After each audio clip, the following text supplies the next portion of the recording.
ലോകത്തിൽ ആദ്യമായി ഒരു വനിത നൊബേൽ സമ്മാനത്തിന് അർഹയാകുന്നു. പ്രിയപ്പെട്ടവരെ, നമസ്കാരം. നിങ്ങളുടെ വീടിൻ്റെ സാമ്പത്തിക സ്ഥിതിയും നിങ്ങളുടെ ബാങ്കിലെ ബാലൻസുമല്ല നിങ്ങളുടെ കുട്ടിയുടെ വിദ്യാഭ്യാസവും അവൻ്റെ സ്വപ്നങ്ങളും നിശ്ചയിക്കേണ്ടത്. നിങ്ങൾ മക്കൾക്ക് വിദ്യാഭ്യാസത്തിൻ്റെ വില പറഞ്ഞു കൊടുക്കണം. സ്വപ്നം കാണാൻ പഠിപ്പിക്കണം. ലോകത്തിലെ അനന്ത സാധ്യതകളെക്കുറിച്ച് നിങ്ങൾ കുഞ്ഞുങ്ങൾക്ക് പറഞ്ഞു കൊടുക്കണം. ലക്ഷ്യം മാർഗത്തെ സാധൂകരിക്കുമെന്നാണ്. ലക്ഷ്യം നിങ്ങളുടേത് വലുതാണെങ്കിൽ, നിങ്ങളുടെ കുട്ടിക്ക് നിങ്ങൾ കൊടുത്ത ലക്ഷ്യം വലുതാണെങ്കിൽ, എൻ്റെ പ്രിയപ്പെട്ട രക്ഷിതാക്കളെ, നിങ്ങളുടെ കുഞ്ഞുങ്ങൾ ഉയരങ്ങളിൽ തന്നെ എത്തിച്ചേരും. പാവപ്പെട്ടവളിൽ പാവപ്പെട്ടവളായ ഒരു പെൺകുട്ടി പോളണ്ടിൽ ജനിച്ച് അച്ഛൻ്റെയും അമ്മയുടെയും 5 മക്കളിൽ ഒരാൾ, പേരിന് പറയാനുള്ള നല്ല വസ്ത്രമോ നല്ല ഭക്ഷണമോ ഇല്ലാതെ വളർന്ന കുട്ടിക്കാലം. അധ്യാപകരായ അച്ഛൻ്റെയും അമ്മയുടെയും സർ ചക്രവർത്തിമാരുടെ ദുർഭരണത്തിൽ പ്രതിഷേധിച്ചതുകൊണ്ട് തൻ്റെ ജോലി പോലും നഷ്ടപ്പെട്ട ഒരച്ഛൻ്റെ മകൾ. വീട്ടിലെ അവസ്ഥ അങ്ങനെയൊക്കെ ആയിരുന്നെങ്കിലും പഠിക്കാൻ മിടുക്കിയായിരുന്നു. അതോടൊപ്പം തന്നെ 11ാമത്തെ വയസ്സിൽ അവളുടെ അമ്മയും അവൾക്ക് നഷ്ടപ്പെട്ടു. പക്ഷെ അവളുടെ സ്കൂൾ കാലഘട്ടം അവൾ വളരെ ഭംഗിയായി ഉന്നത മാർക്കോടെ, ഉന്നത വിജയത്തോടു കൂടി കരസ്ഥമാക്കി. അന്ന് അവരുടെ നാട്ടിൽ ഉന്നത വിദ്യാഭ്യാസത്തിനുള്ള സാധ്യത ഉണ്ടെങ്കിലും പെൺകുട്ടികൾക്ക് ഉന്നത വിദ്യാഭ്യാസത്തിനുള്ള അനുമതിയില്ലായിരുന്നു. ഫ്രാൻസിലെ ഒരു യൂണിവേഴ്സിറ്റിയിൽ അവൾക്ക് ഉപരിപഠനത്തിന് പോകാനുള്ള അഡ്മിഷന് ലഭിച്ചു. പക്ഷേ നന്നായി പഠിച്ചിരുന്ന തൻ്റെ ചേച്ചിയെയും തന്നെയും കൂടി പുറം നാട്ടിൽ പഠിപ്പിക്കാനുള്ള സാമ്പത്തിക സ്ഥിതി ആ അച്ഛനില്ലായിരുന്നു. അങ്ങനെ അവർ ഒരു ചേച്ചിയും അനിയത്തിയും ഒരു കരാറിലെത്തി. ആദ്യം അവൾ ജോലി ചെയ്ത് ചേച്ചിയെ പഠിപ്പിക്കുക. ചേച്ചിക്ക് ജോലി ആയതിനു ശേഷം അവളും ഫ്രാൻസിൽ ചെന്ന് അവളുടെ ഉപരിപഠനവും പൂർത്തിയാക്കുക.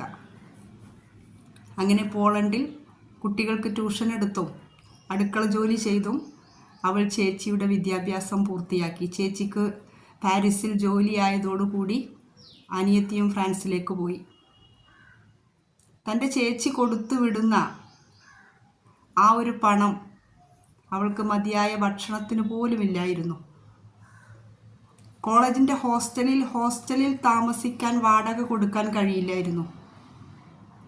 എന്നാൽ അവളുടെ കൂട്ടുകാരികൾ എല്ലാവരും ചേർന്ന് ഒരു വീട് വാടകയ്ക്കെടുത്ത് താമസിക്കുന്നുണ്ട്. അവിടെ താമസിക്കാൻ പറഞ്ഞു കൂട്ടുകാർ.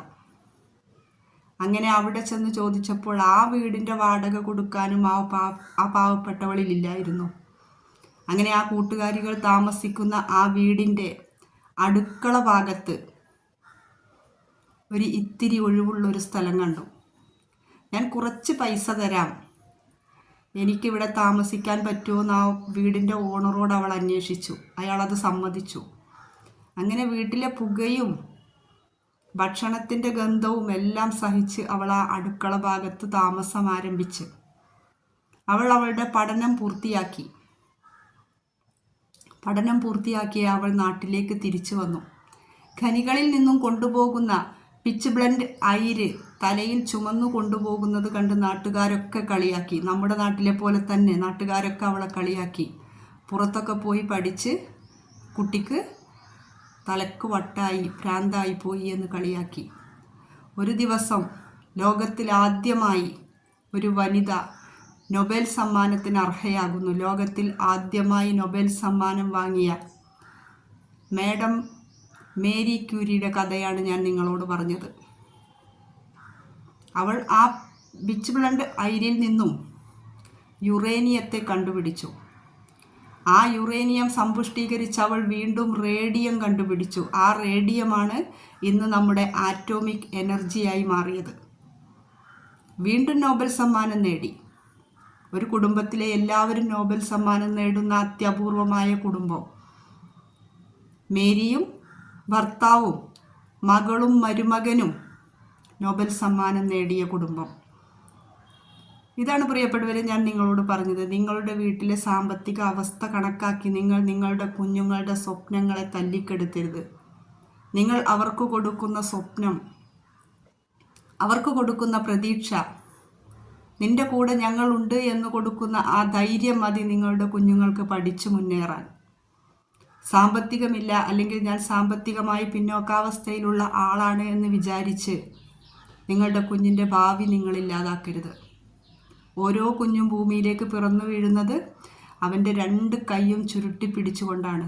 ആ കയ്യിൽ എന്താണ് അവൻ കൊണ്ടുവന്നിരിക്കുന്നത് എന്നറിയണമെങ്കിൽ അവൻ്റെ സ്വപ്നങ്ങൾക്ക് ചിറക് വിരിക്കാൻ നമ്മൾ ആകാശം കൊടുക്കണം. ആ ആകാശത്തിലൂടെ അവന് ഉയരാനുള്ള അവസ്ഥ നമ്മൾ ഉണ്ടാക്കി കൊടുക്കണം.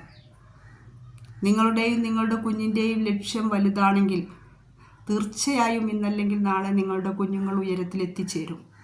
എല്ലാവർക്കും നല്ലത് വരട്ടെ. Thank you. വീഡിയോ ഇഷ്ടപ്പെട്ടെങ്കിൽ നിങ്ങൾ കമൻറ്റ് ചെയ്യണം, ചാനൽ സബ്സ്ക്രൈബ് ചെയ്യണം. Thank you.